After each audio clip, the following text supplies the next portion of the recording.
This is how fast things are changing. This is the information age. If you're operating by old ideas, you're obsolete. You begin the game by, identifying your dream. I think that's really where it all starts. In today's economy and where we are today, it's not just a dream. It's more of a necessity. You've got to identify how you're going to survive more than how you're going to just, get something out there that you want.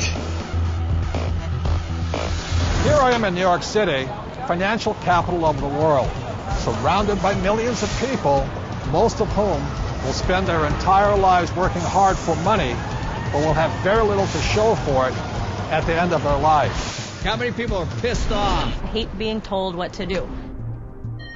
You have to fail fast. No one can steal my dream. You can count on the government destroying the dollar. All currencies have eventually gone to zero. You cannot save your way to retirement. If it's too complex for us, what do we have to do with our money? We have to give it to them. It was pure hopelessness. It was just 100% survival. Somebody's buying it. The public isn't buying it yet, but somebody is. How bad do you want it? That's the question. It's time to acquire. An unfair advantage. What is an unfair advantage? What you're about to learn may just change your life. It's showtime, baby. Let's hit it. The greatest opportunity in the history of mankind is here. We're in the greatest economic change in the history of the world. This is going to be the biggest wealth transfer in my lifetime. We've got an entire society that has been built up over the years with the idea that financial institutions are a better place to put your money than to take control of your own life. If you have a solid financial education, taxes, debt, inflation, and retirement can make you richer, not poorer. The rich will get richer and the poor middle class gone.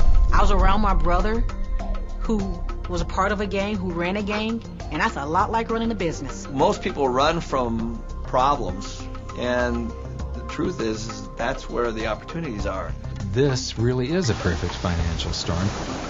So I am optimistic about the future. It's going to crash. The next big economic boom will not be from the internet or China or India, but will be from empowering women. A big part of success is failing so many times that you learn and learn and learn your lessons. Robert says all the time that if you're not being successful, it's because you're not making enough mistakes.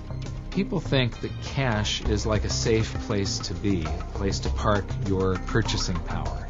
And I think cash is the worst investment that you can have. And if you follow an economist, you're in trouble.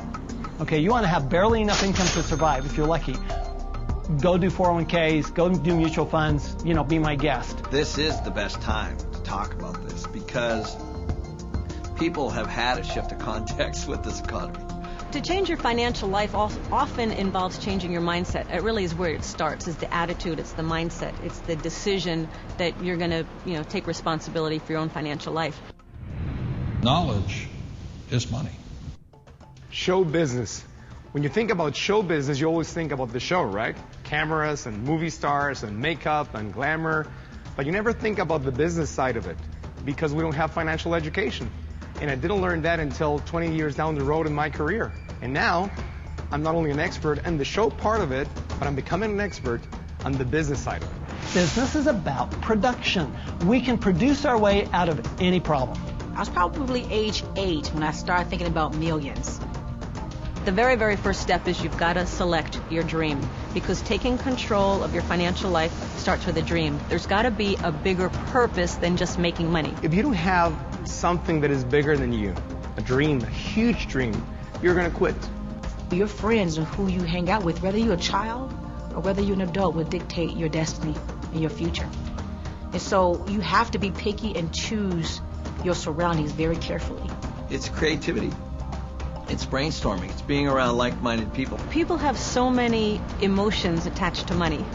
And it might be because of how their parents thought about money, or an experience they had around money that, they think it's evil, or they think rich people are bad people, and all of this stuff. But if you just break it down, money is just a tool to be used in this world. Everybody today uses money, like it or not. The absolutely fastest way To put money in your pocket is to reduce your taxes. Gold and silver have been the safe haven asset for every second of the last 5,000 years. My real estate that we own, through depreciation wipes out most of our taxable income.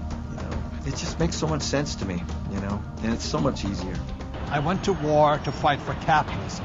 I fought for the freedom for a person like me who had nothing, to work hard, to use my brains, and to build a better life for myself and many other people. The problem isn't capitalism. The problem is laziness. People who expect something for nothing.